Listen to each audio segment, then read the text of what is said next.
Assalamualaikum warahmatullahi wabarakatuh.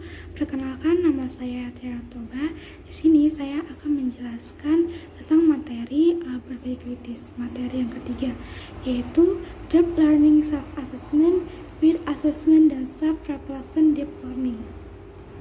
Nah, deep learning ini sendiri pendekatan belajar atau learning approach merupakan metode yang diterapkan oleh individu dalam mempelajari suatu materi untuk mencapai hasil belajarnya. Nah, pada mahasiswa yang lebih dewasa akan lebih memilih deep learning approach ini dikarenakan beban tugas dan adanya transisi pada mahasiswa tahun pertama sehingga lebih cenderung untuk memiliki survive learning approach ini. Ketahui cenderung digunakan ketika mahasiswa merasa kewalahan dengan tuntutan tugas yang ada. Lalu ada deep learning dalam assessment. Nah, ini tuh mahasiswa yang belajar dengan deep learning approach yang memiliki performa akademik yang baik.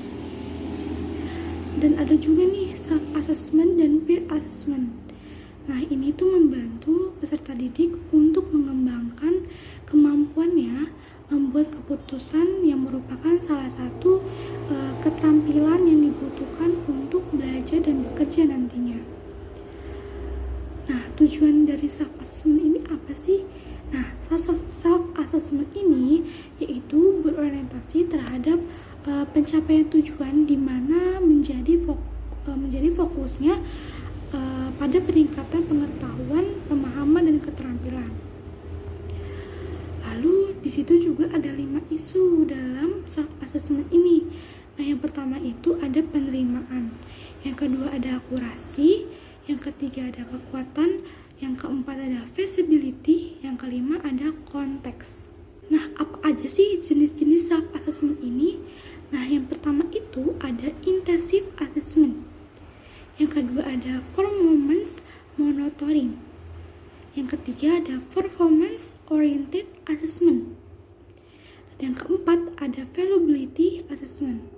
Dan yang kelima ada rapid feedback assessment. Nah, keunggulan apa ya self assessment dan peer assessment ini? Keunggulannya itu dapat memonitor dan memotivasi kemajuan belajar baik oleh dosen maupun siswa dan meningkatkan proses elaborasi antara siswa dan dosen. Dan ada juga kelemahan peer assessment. Kelemahannya itu mahasiswa kurang mampu untuk menilai rekannya dan merasa tidak percaya diri dalam menilai. Dan selain itu juga ada self reflection. Self reflection ini yaitu refleksi diri.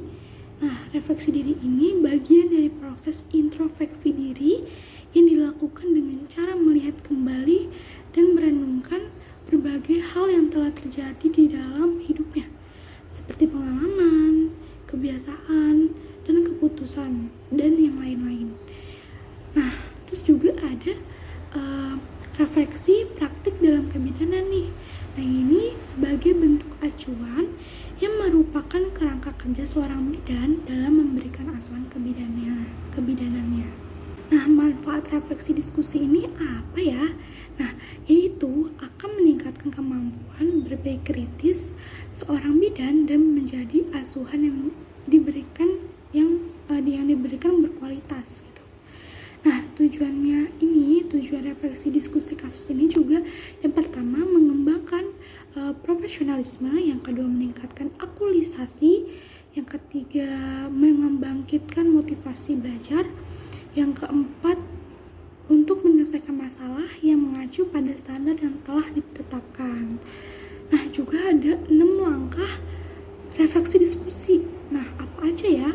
Nah, yang pertama itu ada deskripsi, yang kedua ada eksplorasi, dan yang ketiga ada evaluasi, yang keempat ada analisis, yang kelima ada kesimpulan, dan yang keenam ada rencana tidak lanjut. Nah, mungkin itu saja yang bisa saya sampaikan. Kurang lebihnya mohon maaf. Wassalamualaikum warahmatullahi wabarakatuh.